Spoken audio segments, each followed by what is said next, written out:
You're listening to Well Blacksis, the podcast that helps you put your wellness first. Learn how Black women like you are putting their wellness first in their lives and striving mentally, emotionally, financially, and physically every day. I'm your host, Marnie Painter, but you can call me Mel. Let's get started. Hey guys, welcome back to the Well Blacksis podcast. I have a really exciting episode today.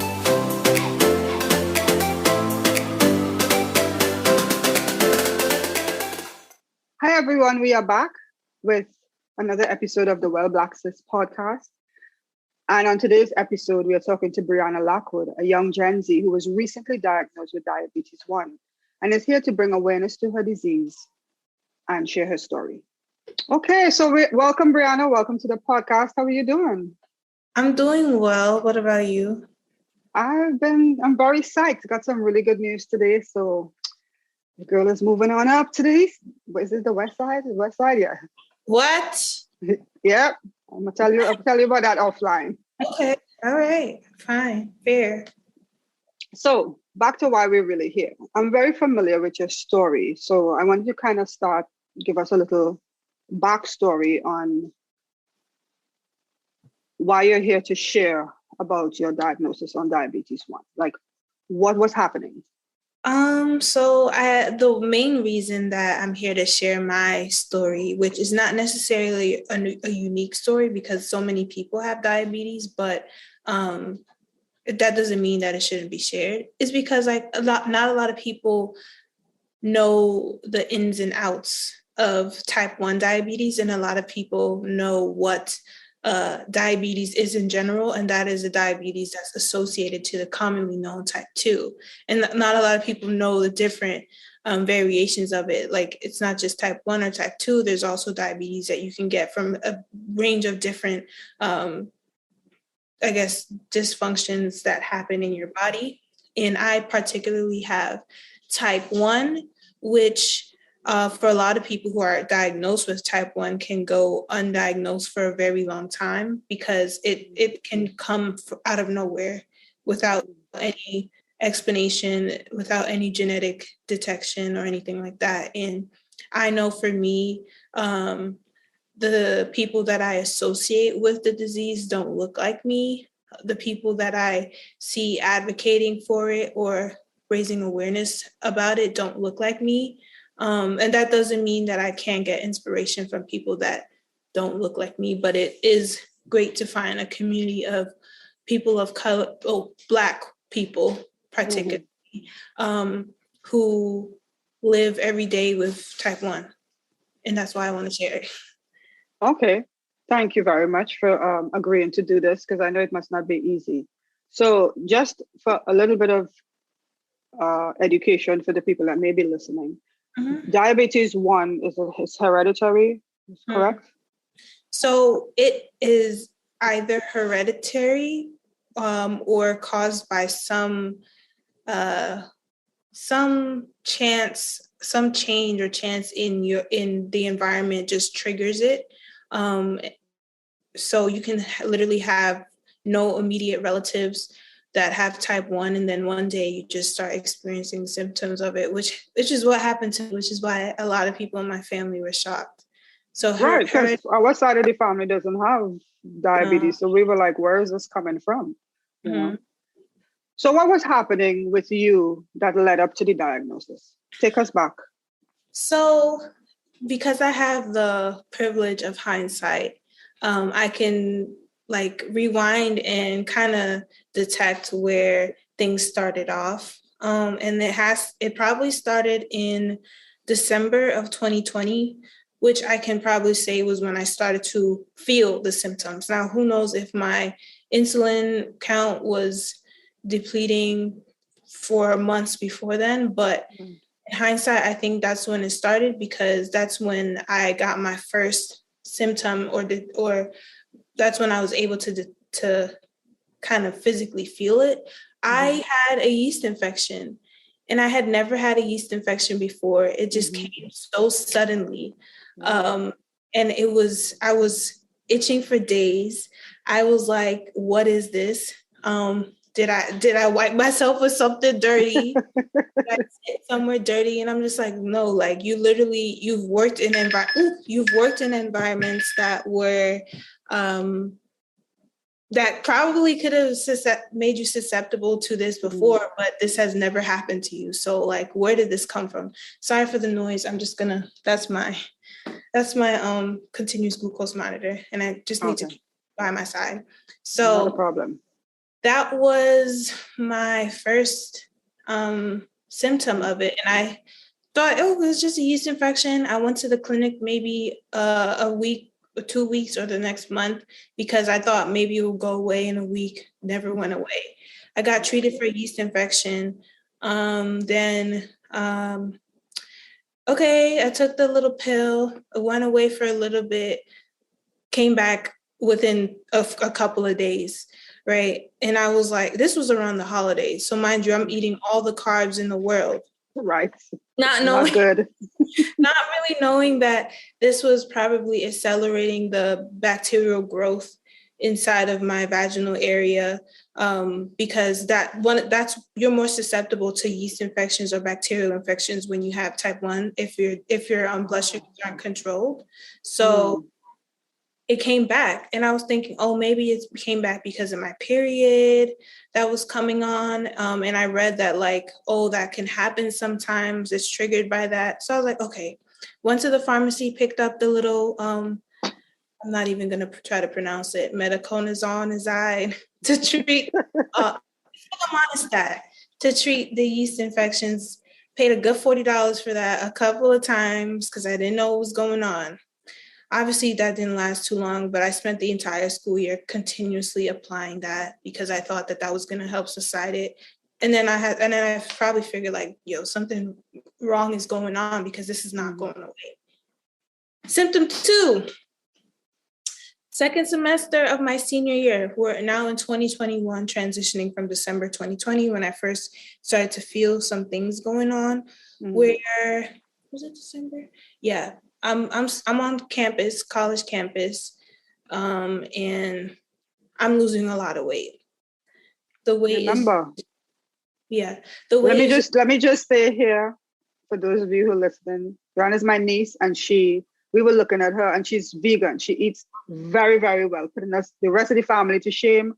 And for some reason, we were looking at her and thinking, Brianna needs to eat a whole lot of food. What's going on? We actually thought that you were taking the vegan lifestyle too far. And we were like, maybe she needs to come back home and eat some carbs, like get some roti for her and some, get her fattened up a little bit. Because I was like, where are we going with this? Like, this vegan lifestyle is great, but if you, losing this much weight, like, and it was happening very slow at first, but then it started to be rapid, right? Yeah. So I started to lose weight, and one of my close friends at school, she was like, I don't know if she brought it up or I brought it up, but it didn't feel like an awkward interaction because I had been looking at my body and noticing it for some time. She was like, no, I was like, yeah, I need to start eating some more. I noticed that I've like been losing weight. And my friend was like, yeah, I wanted to bring that up to you too. I mean, I love the little slim thick you got going on, and your cute cheekbones are coming out, but I noticed that you did lose weight. And I was like, yeah, I don't know, maybe I'm just not eating enough. And knowing me, like, I like to cook. I don't have it active right now, but I have a food page, and I cooked a lot, right? And I ate sufficient portions because I went to the gym practically every day, and I used to run like 6 miles a week. So knowing that I was losing the weight and that I would probably like need to, I thought I had to eat more. I stopped going to the gym as frequently down the line. I stopped going to the gym as frequently down the line, maybe starting in the summer. And by the summer, I just kept losing weight. I was did you also lose energy? Oh, for sure. So we're gonna get to that.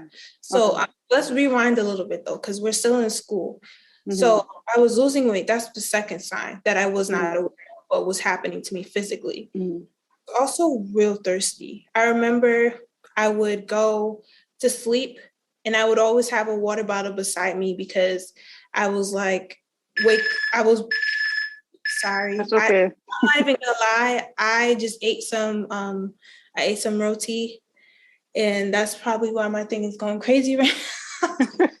But Right. I've been good all week, and it's about balance. So yeah. So anyway, I was always thirsty. I kept a 32-ounce bottle of water, a thick bottle of water next to me before I was going to sleep, and I would wake up, drink the water in its entirety, go fill it up, go use the bathroom, go back to sleep, wake up to pee again and drink more water. And that would happen several times throughout the night. And even like living with my partner and I was undiagnosed, I would be drinking everything out in the fridge, getting them upset, waking up to chug water and pee, and I couldn't explain what was going on. I just felt so thirsty, and I felt bad that I was always drinking out his stuff and my stuff, and then ordering more stuff to drink. And I lost my appetite for water, loved water, but I started craving the sugary stuff. I was drinking sugary drinks more than I ever really used to. Wow. Like soda, like mainly, particularly ginger ale, because that's really what I'm on. Ginger ale, like sweetened iced tea, all that. And like I mentioned, the peeing was another thing because when you're drinking those sugary things, I don't know all the scientific terms for it, but with type 1, when you take the excess of the sugar, something toxic happens in your blood, and you have to push it out through your urine. Or please, I know I have type 1, but I don't know everything in the book about it. I'm not a doctor, okay, or life professional. So I'm saying what I pieced together from my Google searches. So that's why I was peeing crazily. And I'm not talking about little I'm talking right. The most forceful pees I've ever had in my life. And I used to feel so embarrassed peeing, like when I would be about being by my friend's place, because I'm like, don't listen to me pee. It would be like, and everything like that. Like, I couldn't really help it because it was coming out with such. It was just flushing out. Yeah. And it didn't matter like what I was drinking or if I didn't drink at all, because it wasn't just carrying the liquids that I was drinking. So that's the third common sign that not only I experienced, but is common with everyone. Then we have fatigue.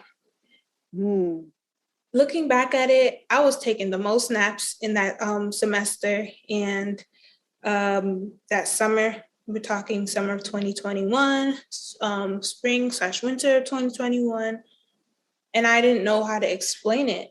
I felt like miserable when I would wake up from my naps. I feel the urge to always shut down and sleep.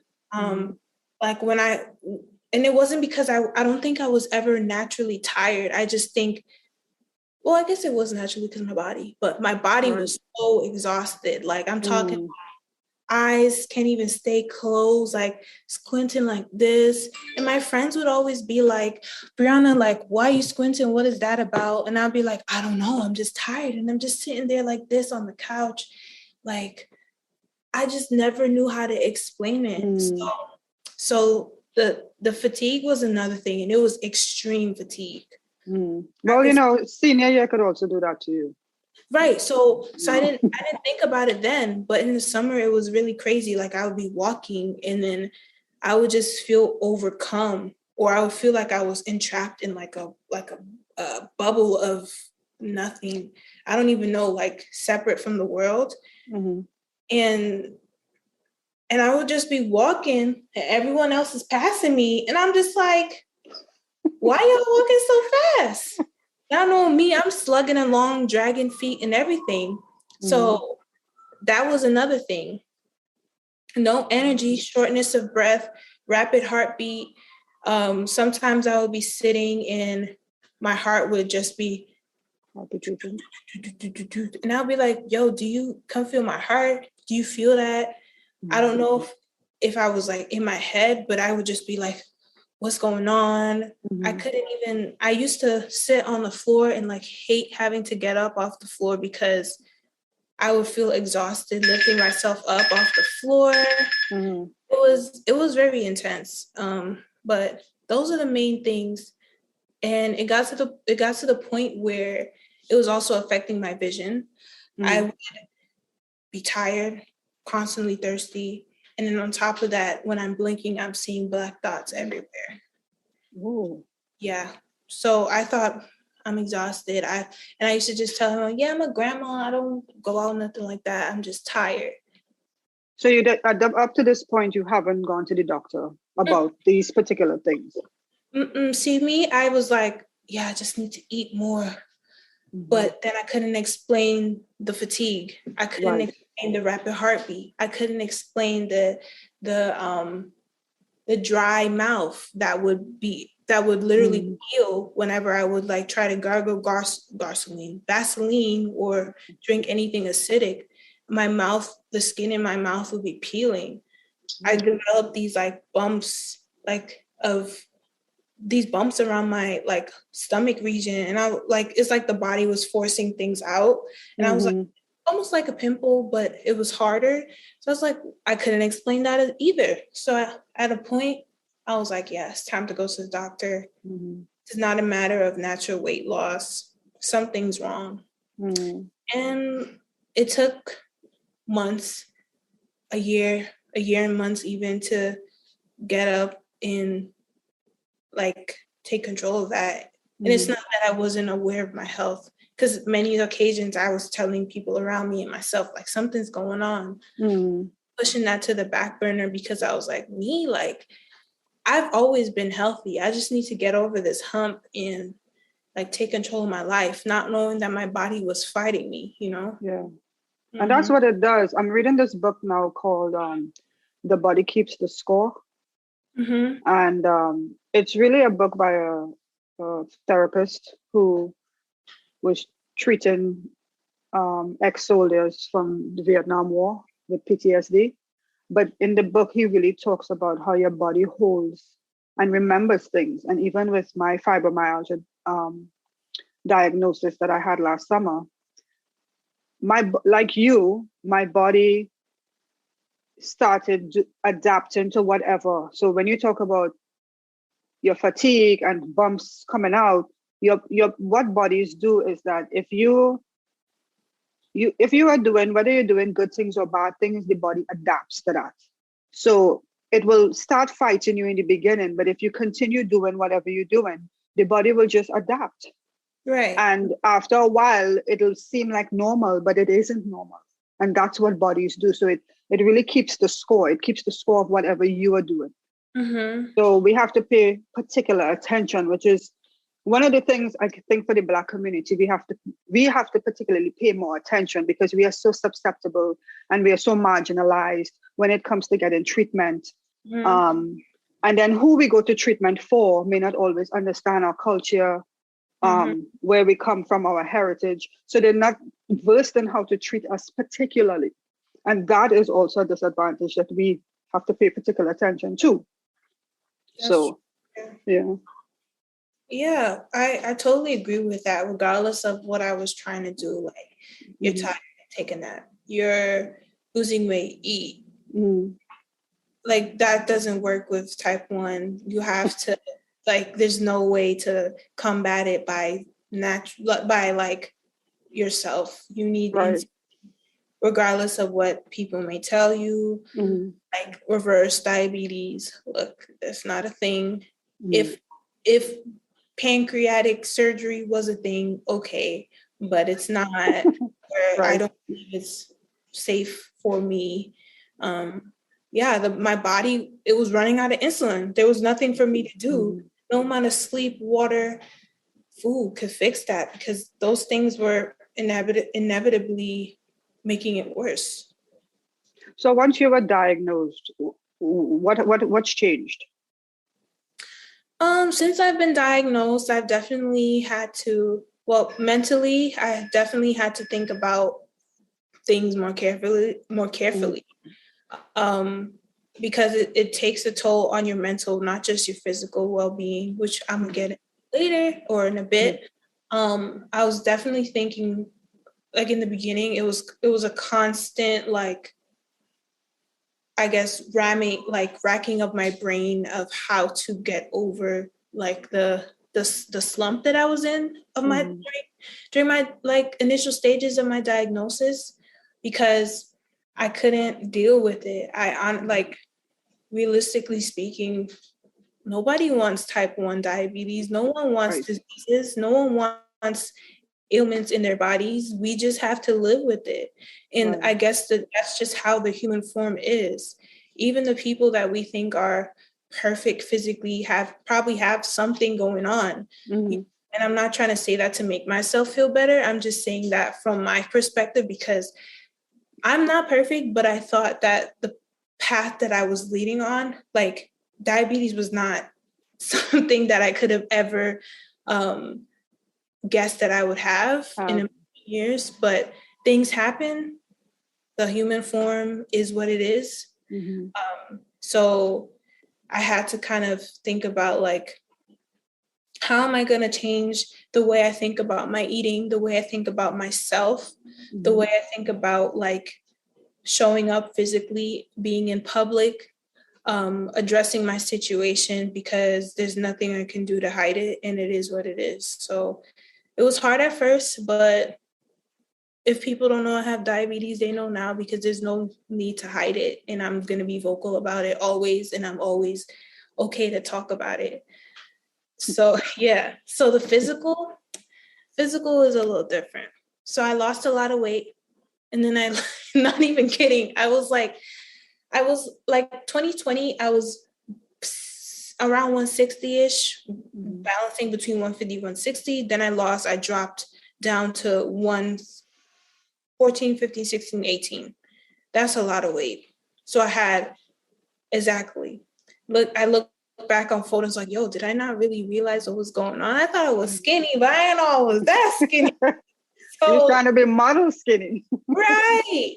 So nothing wrong with being that weight, but it was drastic for me because it happened so rapidly, and it wasn't caused by anything that I was doing on the outside. So yeah, so the physical part in terms of the weight gain, well, I just said it. I gained weight back within a short period of time. So I guess that's a plus, but it's also like, dang, time to I've been hitting the gym back now. So like, that's good. Okay. That's good. Cause I was always a gym girl for a long time. So we know. Yeah. And I had to stop. So I was happy to get back and have the energy and feel great about it. The other side of the physical thing is like,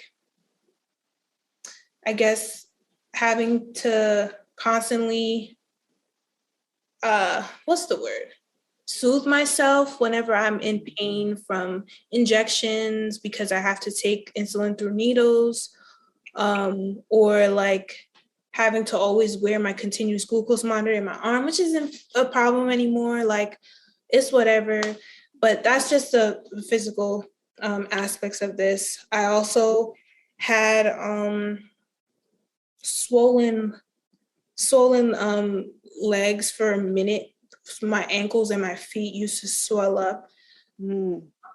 My vision was blurry for a while, and this is why I have these little cheapy little glasses now that covered by my insurance, because my vision is okay, but I was experiencing some slight blur, because once you're in diabetic ketoacidosis, which I was in for a minute, your vision is gets a little bit readjusted once you get out of it, because you were under it for a while. So that's another thing. I mentioned the swelling of my feet. That was so painful, but I one day just woke up and it was gone. So I was like, hallelujah. That's good. I think about, before you continue, I think about people that I see in wheelchairs with swollen feet, and I always think, you must have, I don't know what they have, but now I'm thinking they must have diabetes. But it's a huge lifestyle change. So the head adjustment from your normal life, what your new life to be as normal, to now having to do all these checks and balances, is 180-degree turn, and that I can't even explain what that is. Yeah, it's a lot. Like we are like all thinking, yeah, how many carbs is in this? Honestly, I used to be so like heavy on counting carbs because I didn't want to mess up, but now I just like approximate because Right. I don't have time to 1, 2, 3, 4, 5. And that's why it's also good with diabetics to kind of eat like a consistent set amount of carbs, because then you don't have to keep counting every time, or like you rotate your meals, but you wager off sometimes and you eat things that aren't usually in your little schedule, which is fine. You just like you take your carbs and correct it afterwards. Yeah, so that's the biggest thing for me, is like thinking. So you can't eat normal. You have to actually plan ahead, is what you're saying? Oh, I definitely eat normal. Okay. But depending on how we define normal, but I do also plan ahead as well. But that really happened more in like the beginning, because, and I'm fairly new, diagnosed in December, had it probably for a year or some months, but I'm like planning stuff out ahead. I'm just like, whatever, now, like from the basics in the beginning, a handful of grains or whatever, that's going to be like, or 1/4 cup is going to be like about 15 carbs. So maybe eat that or a little less, or do whatever you want and just take your amount of insulin that's going to cover those carbs. Right, exactly. Or like or like, oh yeah, you want to be careful with how much carbs you've been eating lately. Your average blood sugar has been high. Like do your proteins and your fats more than you're doing the starch and the carbs, or the starchy veggies, because that's going to really spike your sugars. Whatever, I'm talking from experience because I'm on that trip of correcting myself right now. I was just going to say to you that I just learned that, and first of all, we know nutrition. We've been taught nutrition on some level, and because we be counting calories all the time and trying to be cute and keep your weight intact, I keep thinking that we should know what we should be having. And for me, when this autoimmune disease, I realized I started intermittent fasting so that I can control my eating during a particular set of hours. But I realized that I had to eat more protein and fats over carbs in order to, guess what happened? My blood sugar controlled. That's great. Boom, like easily. That's great. I am eating less. I'm eating within a parameter of time. I eat only within that time. So I have about 14 to 16 hours with no food. Guess what I'm doing? Drinking more water. That's great. Yeah. Just like that. Yeah. And I was thinking to myself, it wasn't this easy the whole time.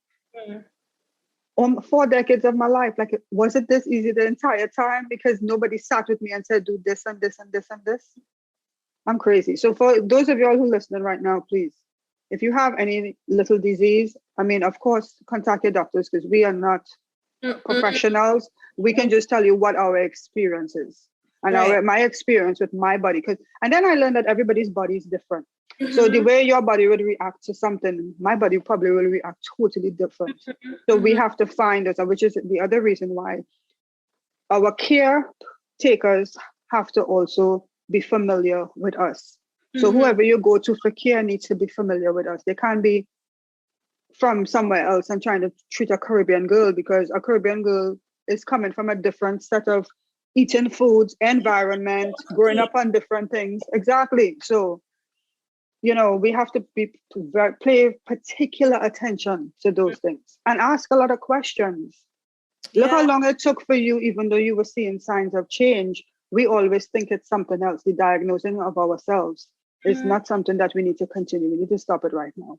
The minute something happens, because I'm very guilty of doing it. I've done it all my life, up until now. Yeah, I became like a self-diagnosis queen after that. I thought I had kidney disease. I thought I had acute liver failure or acute kidney disease. I thought I was going to have to go on dialysis because I was trying to find all the answers to why my feet were swelling, why I had these little bumps on my body, as opposed to like just getting it checked out. But the thing with that was I also became a hypochondriac because I felt like with my diagnosis, now everything's going downhill from here. And another funny story, not funny because it's not funny at all. Another story with like knowing, like kind of trusting yourself enough to be vulnerable enough to seek help. When I put myself in that position and I went to seek out a doctor, it wasn't the best experience, right? So that's kind of why like a lot of us are jaded by the health administration, however we came in contact with it. Because even though I did see a Black doctor, I wasn't taken seriously because it was a clinic. And I think at the clinic, it's just about moving things along very quickly. Right, get you in, get you out, yep. Just not really attending to patients in the manner that you should be. So it's like when I got my blood drawn to figure out what was going on with me, doctor wasn't even trying to listen to me explain what was going on with my body. Get your blood work drawn Monday, come back. Didn't even call me to tell me what was going on. I had to like, immediately your doctor should call you once your blood results are back. I had to like wait. Because I didn't know what was going on, so I didn't think I needed to call to figure out anything. And then the other doctor I saw in that same space misdiagnosed me with type 2. So there's that. So that's another thing that could have jaded my experience. But I knew that because I had something serious going on with me, I couldn't just like let that kind of mess with my mental, and I need to take things into my own hands. So what's like a typical day for Brianna when you get up? Like, what does that look like? So similar to you, like recently I've found that I don't really eat in the morning.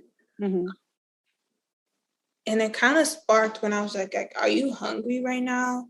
And I know like there's so many different studies that say like you should put something in your stomach a few hours after you wake up because it helps with your metabolism. But look, I'm regular, okay? So we don't need to like work my here.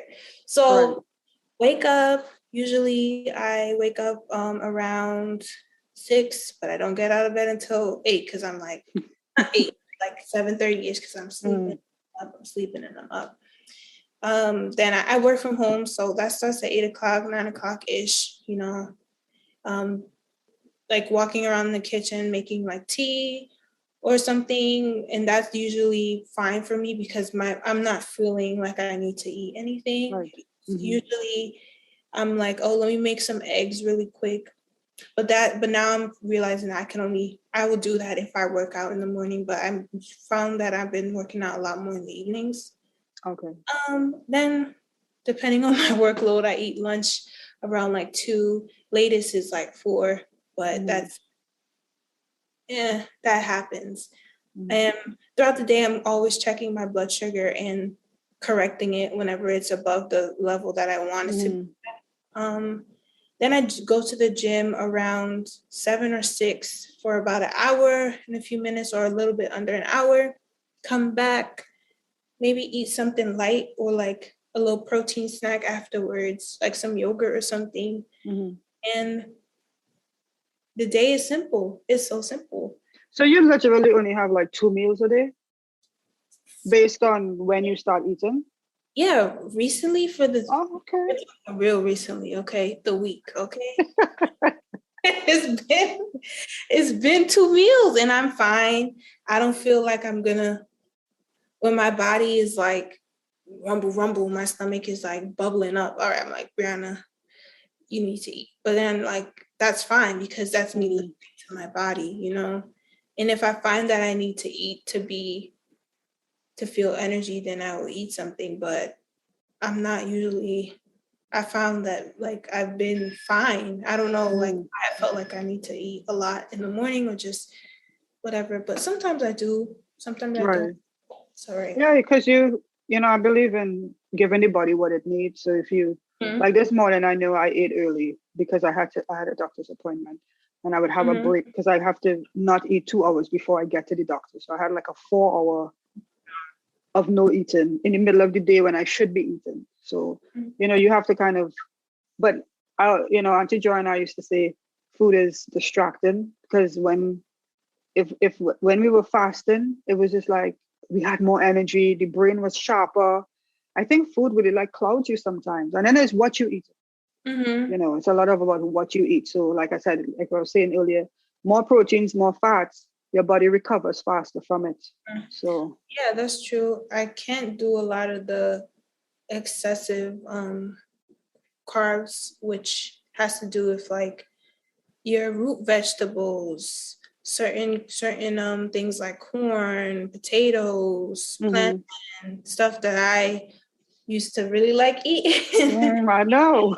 Abundance, the flour, the white flour, the sugar. I have to get a lot of alternatives to things like doing stevia and almond flour or coconut flour and strictly unsweetened almond milk, things like that. That those little switches that kind of give me a peace of mind, but obviously I have to think about it for a minute. They give me a peace of mind knowing that I can enjoy the things I like. Maybe not everything, or maybe some things in small doses. So yeah, and also having majority of my meals sometimes be vegetables or an alternative, like switching out like brioche for like a whole wheat wrap. Right. And then eating half of the wrap as opposed to all of the wrap, because I have to now consider like the calories, not really knowing, but knowing that old Brianna would have ate the whole wrap, but now kind of needs to not eat the whole wrap because it's so good. Oh, not that it's so good. It's so good. You got bacon, the chicken, all that. But yeah. So do you have to take injections for your insulin? There's no other way. That's a simpler way to live life. I find that so. Yeah, it's so archaic. There are insulin pens and there are insulin pumps. I'll get into both. So the insulin pen, my insurance doesn't cover. It's like a couple hundred every pen, every like set of pens. Like I think not a couple hundred, like 200 or so. And I'm just like, I'm not gonna go $200 out of pocket. Fine. If I have to suck it up and use a needle, that's okay. I get covered for the insulin pumps, which they're cool, but there's a new one coming out. It's tubeless. They have a tubeless one already out on the market, but I want the newer one because why not? I heard that something switching over from the older version to the newer version may cause some there might be some hiccups there. And if there aren't, then I just want to be preventative and just wait it out. Right. One with the tube that's a little bit more advanced, but it has a tube. And I don't really think they were created to I don't think they were created in mind. They were created with people who like to wear tight things or wear dresses in mind.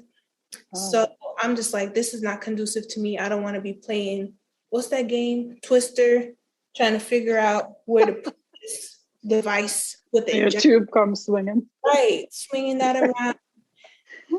Not cracking jokes on anyone that has it because kudos to you, but I would prefer that if it were cordless. Right. So that's where I'm at now. Yeah, the injections are annoying sometimes. I'm like, gotta get up and take an injection as opposed to typing something in my phone and then the device administers it. But I'll hold off for now. So. Okay, so we gotta work on. That's what I would love for our community, for us to be able to have these handy things that people need and not have to stick yourself. I can't even imagine what sticking yourself all the time would be like. I wouldn't do it. I've tried that. I tried to do that to get a little blood to do something, and girl is like, why won't the blood come out? Come on. And I'd be crying because I'm like, I'm damaged myself. Like, it's a whole thing. So Yeah, when I didn't have my continuous glucose monitor to have my blood sugar readings like instantly, I used to have to use a glucometer, which is a glucose monitor, to prick my fingers and push out the blood every time I ate, or every time I wanted to check up after eating, which is 2 hours, or every time I wanted to snack. And I tell you, the tips of my fingers were purple and like riddled with like injection sites, and I would have to eat. But I'm so glad that I'm not doing that anymore. I do it from time to time just because your glucose monitor isn't as accurate as blood, but it's convenient and it's practical and it gives accurate enough readings. So right. Okay. Well, last of all, I like that shirt you're wearing. Can we see it? Yes. Bam! Did you get it? Because I think I have one too. Well, Black Sis, limitless. Yes. That's right. You are well and limitless. So you can have a diagnosis, a bad one, a semi-bad one, whatever it is, and you can still be limitless in this world because it's not slowing you down. You just got to adapt. That's so true. You got to adapt. Well, Bri, thank you so much for agreeing to share your story with us. I hope everybody who's listening can take away something. And if it's you out there that has some kind of diagnosis that you're dealing with, do your research, find you a really good doctor. There's no end in sight if you have to look for somebody who cares about you the way you want to care for yourself. That's true. Thank you so much, Bri, and we will see you at the launch. Of course. See you. Bye, everyone. Bye. Hey guys, thanks for listening to Well Black Sis. If you like the show, be sure to subscribe, rate, and review on Apple Podcasts. It helps other women striving to be well to find the show. If you want to hear more from our community, you can follow on Instagram at Well Black Sis and check out the website at wellblacksis.com to find out what exciting meetup we have next. You can also sign up for the Well Black Sis newsletter to make sure you don't miss out on future Well Black Sis updates. Talk to you soon.